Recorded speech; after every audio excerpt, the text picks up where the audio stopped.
How do you get your life path number? I'm going to tell you, because this is one part of numerology that I actually dived?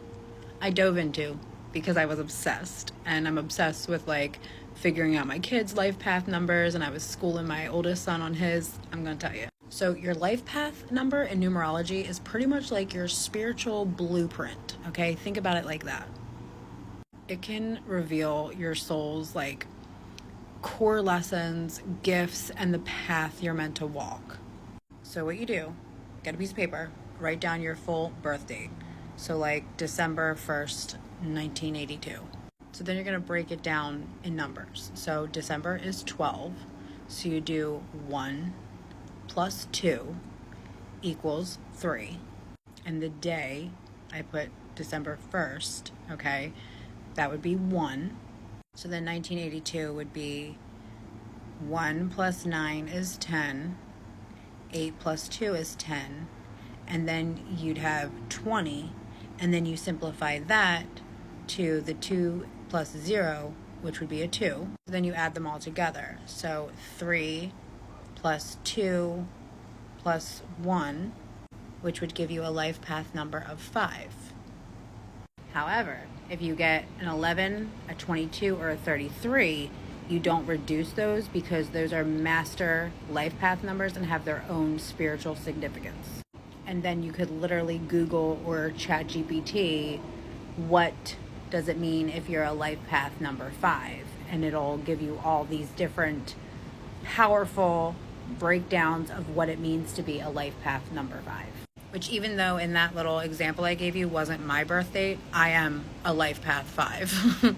But if you don't want to do like the whole breakdown, you could also go by just the day you were born. So I'm the 12th, which reduces to the number 3. So you could also categorize me as a 3. And the guy on here that does the numerology, I think his name is GV, or I forget. I'll have to look it up and tag him. But he does it that way, where he just does your number by your birthday. And everything he's ever said about life path 3s, I really resonate with as well. But it's truly mind-blowing when you break it down like that and then see what the correspondence is, how scary accurate it is. And this is what I'm saying. Like, for instance, I do know that life path 8, like, you know how the infinity symbol is an 8? They have a lot to do with karma. So like, they have to be very mindful of the moves that they make, because their life path number has a lot of core lessons with karma. So if they do a lot of bad shit, they're going to have a lot of bad shit happen. If they do a lot of good things, they're going to really experience the good blowback of that karma. I'm telling you, if you even look up the breakdown of the number of the house that you live in, like your address, and even if you look back to previous addresses and you look at the spiritual meaning behind that number and like what was happening in your life at that time, or what happened while you were living there, it's mind-blowing, the significance. Seriously, numerology is not something to be slept on.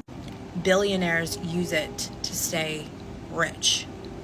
People in power use numerology and astrology to make their power moves. There's a science. There's a science.